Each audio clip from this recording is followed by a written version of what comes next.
Hello friends, मैं विनय निर्भीक। Friends, आपका एक बार फिर से हमारे चैनल पे स्वागत है।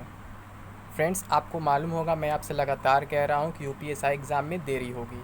ठीक है, तो अभी जो मैं रीज़न दे रहा था वो था ही रीज़न।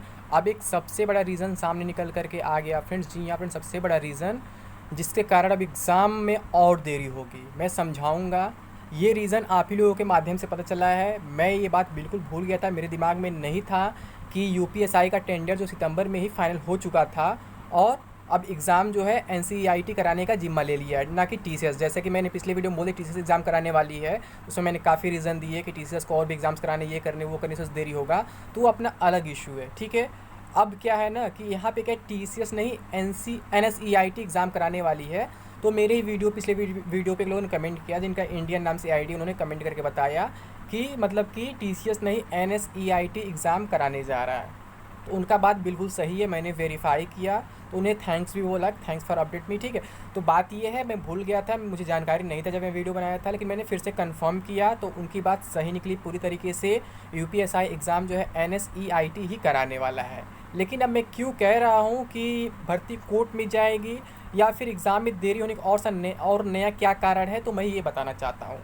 तो फ्रेंड्स, सबसे बड़ी बात ये है कि एन जो आपकी कंपनी है वो NSE का है। ठीक है, नेशनल स्टॉक एक्सचेंज का, ये इसके अंडर में आता है और ये बहुत ज़्यादा एग्ज़ाम नहीं कराता है। मैं बता दूं, इससे पहले आपका यूपी में यूपीएसआई 2016 एग्ज़ाम कराया था, जो काफ़ी विवादों में रहा है। आपको मालूम है उसके कई सारे कारण रहे हैं, मैं वो सब गिनवाऊंगा कारण, फिर मैं बताऊंगा और भी क्या कारण है, कि फिर इसमें टीसीएस का क्या लफड़ा है मैं बताऊंगा।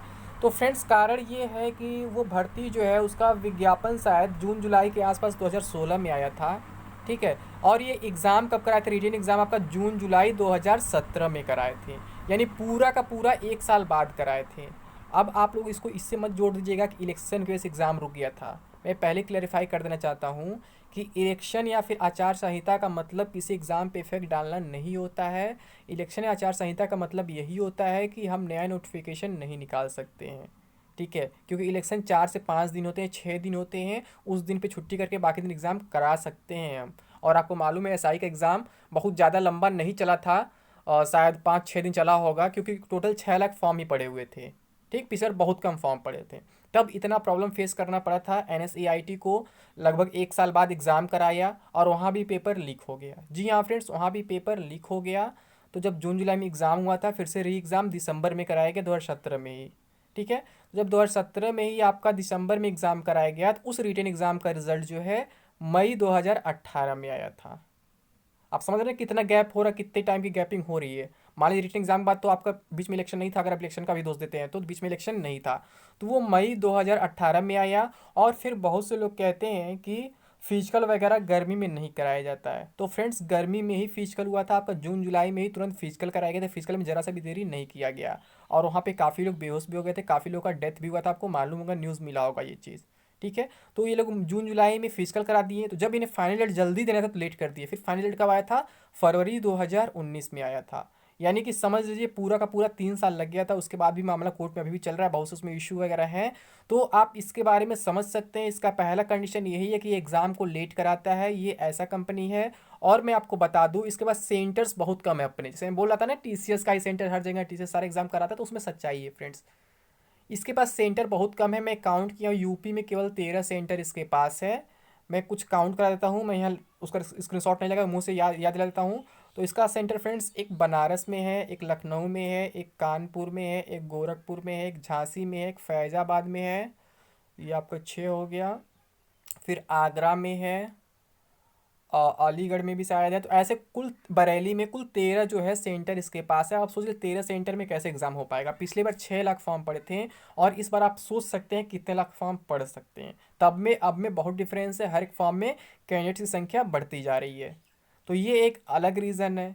प्लस इनको क्या है कि इनको टीसीएस के सेंटर्स लेने पड़ सकते हैं अगर कैंडिडेट संख्या बढ़ती है तो, या फिर अगर नहीं लेते हैं तो भी क्या होगा, ये एक साथ दो एग्ज़ाम कराने में थोड़ा सा दिक्कत होगी। अगर सेम क्वालिफिकेशन का एग्ज़ाम है तो, अगर ग्रेजुएशन लेवल कोई एग्ज़ाम उसके साथ चल रहा है तो इसको कराना थोड़ा मुश्किल होता है, ऐसा कराया नहीं जाता है, भले वो सेंट्रल गवर्नमेंट का एग्ज़ाम हो या फिर स्टेट गवर्नमेंट का एग्ज़ाम हो। हाँ, अगर ग्रुप डी इसके साथ होता है तो ये इसको करा सकते हैं, अगर इनको अपना सेंटर मिल जाता है, डेट मिल जाता है तो करा सकते हैं। लेकिन अगर कोई ग्रेजुएशन लेवल के एग्जाम चले, जैसे सीजल वगैरह चल रहा है, तो ये नहीं करा सकते उसके टाइम। और मैं पहले बता दिया कि ये लेट कर रहे हैं। अभी आपने देखा कि ये जो फॉरेस्ट सॉरी ये जेल वार्डर वगैरह था, इसका भी अभी तक रिजल्ट नहीं आया है। तो आप समझ सकते हैं यहाँ पे क्या हो रहा है। और कोर्ट में जाने का क्या रीज़न है फ्रेंड्स, नॉर्मलाइजेशन का खेल भी यहाँ बहुत बुरा हुआ था। नॉर्मलाइजेशन में क्या हुआ था कि इन्होंने कैंडिडेट्स के मार्क्स को और माइनस कर दिया था, प्लस करने के बजाय माइनस कर दिया, जो लोग जितना पाए थे उससे घटा दिया गया था। तो यहाँ पे और भी बहुत सारे रीज़न है जो मुझे बताने की ज़रूरत नहीं है, आप लोग गूगल वगैरह करेंगे खुद आपको क्लियर हो जाएगा कि ये NSEIT कैसा है और TCS कैसा है। TCS के बारे में आप जानते हैं कि अपने देश में या फिर प्रदेश में लगभग सब एग्जाम्स यही कराता है, लेकिन पुलिस डिपार्टमेंट का एग्ज़ाम पहली बार NSEIT ने कराया था 2016 में, पहली बार जब ऑनलाइन हुआ था। तो ठीक है, अब दूसरी बार ऑनलाइन होने जा रहा है और यही कराने जा रहा है। और वहाँ पेपर आउट हुआ था, वहाँ भी काफ़ी मुद्दा गर्म हुआ था। फिर यहाँ भी ऐसी कुछ हो सकती है, इनका सर्वर बहुत आसानी से हैक हो जाता है, मैं पहले बता देता हूँ। इनका सर्वर मतलब सिक्योरिटी ज़्यादा नहीं है, इनके पास वो क्वालिटी नहीं है जो TCS के पास है। क्योंकि आपको मालूम है TCS जो बड़े बड़े एग्जाम्स कराती है, जहाँ बहुत ज़्यादा कैंडिडेट्स होते हैं, वहाँ भी TCS एग्ज़ाम कराती है। SSC के सारे एग्जाम्स कराई रही है, रेलवे के सारे एग्जाम्स कराई रही है, बैंकिंग सारे एग्जाम्स कराई रही है। ठीक। और एक और कमी है इनका फ्रेंड्स, इनका पेपर जो सेटिंग होता है बहुत ख़राब होता है। पेपर में बहुत ज़्यादा मिस्टेक देखने को मिलेंगे क्वेश्चंस में। आप अगर मैथ्स का क्वेश्चन करने बैठ गए हैं तो देखेंगे केवल परेशान हो जाएंगे, आपका ऑप्शन मैच नहीं करेगा, आप सॉल्व करते रह जाएंगे, कभी मैच नहीं करेगा। क्योंकि इनका क्वेश्चन ही रॉन्ग रहता है। एक सेट में लगभग 5-5 6-6 क्वेश्चन रॉन्ग थे पिछले SI वाले वैकेंसी में, पिछले SI वाले एग्ज़ाम में। आप किसी से भी पता कर सकते हैं जो लोग पिछला एग्ज़ाम दिए होंगे। ठीक है, तो इनके अंदर बहुत सारी निगेटिविटी है अगर TCS से कंपेयर किया जाए तो। इसलिए मैं बिना देखे सोचे बार बोला था TCS ही कराई, क्योंकि TCS के अलावा कोई है ही नहीं अपने देश प्रदेश में जो इतने बड़े एग्जाम्स को कंडक्ट करा सके। लेकिन पता नहीं कैसे गवर्नमेंट ने फिर से NSEIT को दे दिया है, जो कि इसके ऊपर काफ़ी बड़ा मतलब धब्बा लगा हुआ है ऑलरेडी, पेपर आउट कराने का और सब करने का, और भी मतलब कि भर्ती को बहुत लेट करने का, मतलब बहुत सारे इसमें इशू है। लेकिन फिर भी गवर्नमेंट ने NSEIT को ही दिया है। तो अब जो भी सोच के गवर्नमेंट दिया मुझे नहीं मालूम है, लेकिन ये वैकेंसी अब इतनी जल्दी कंप्लीट नहीं होने वाली है, ये पिछली बार की तरह ये भी फंसने वाली है। हर एक मामले आप देखेंगे फंसने वाली है। इसके कई सारे रीज़न मैंने बता दिए, और सारे रीज़न अभी प्रेजेंट में दिमाग में नहीं आ रहे हैं, लेकिन जो बता दिए उसी से आप अंदाज़ा लगा सकते हैं कि भर्ती क्यों फंस सकती है और इसके पीछे क्या रीज़न है। इतना तो आपको अब क्लियर हो ही गया होगा। तो NSEIT क्या है, ठीक है। तो जिन्होंने मुझे बताया उनको बहुत बहुत धन्यवाद कि उन्होंने बताया कि NSEIT एग्जाम करा, TCS एग्जाम नहीं करा रहा है। मेरे दिमाग में शायद इसलिए नहीं था क्योंकि UPSI जल्दी मैं कोई वीडियो बनाता नहीं हूँ, ठीक है। इसके बीच में बहुत कम ही वीडियो बनाया था, तो मेरा ध्यान नहीं चढ़ा उस पर। लेकिन करेक्शन करने के लिए धन्यवाद। बहुत से लोग मेरी तरफ से बोल रहे थे, तो जो लोग मेरी तरफ से बोल रहे थे कमेंट बॉक्स में वो गलत बोल रहे थे। जिन्होंने बोला NSEIT एग्ज़ाम कराएगा वो सही है, बिल्कुल सही है, उनकी इन्फॉर्मेशन बिल्कुल सही है, क्योंकि मैंने चेक कर लिया है। ठीक है, अब इसमें कोई डाउट नहीं है, TCS एग्ज़ाम नहीं कराने वाला है। लेकिन ये तो तय है फ्रेंड, सेंटर्स TCS के पास ही अधिक है, NSEIT के पास सेंटर्स अधिक नहीं है। तो फिर यह इशू होने वाला, एग्जाम इतना जल्दी नहीं होगा। और बाकी जो रीजन सेम है, कोविड सिचुएशन देख ही रहे आप कैसे बढ़ते जा रहा है, और अभी तक के लोग फॉर्म भरवा रहे, जैसे मैं पहले ही बोला था। और बहुत से लोग मुझे पहले बोलते थे कि सितंबर में फॉर्म आ जाएगा, जनवरी में एग्जाम हो जाएगा, मार्च ज्वाइनिंग हो जाएगा। तो ऐसे लोग हमेशा आते जाते रहते हैं, अभी भी आते जाते रहते हैं। ठीक, अभी भी लोग ऐसा कहते रहेंगे, तो इनका कहना काम है, लेकिन जो सच्चाई है मैं वो दिखा के रहूँगा फ्रेंड्स। बाकी आपकी मर्जी, ठीक है फ्रेंड्स। तो अभी के लिए बस इतना ही। Thank you. जय हिंद, जय भारत।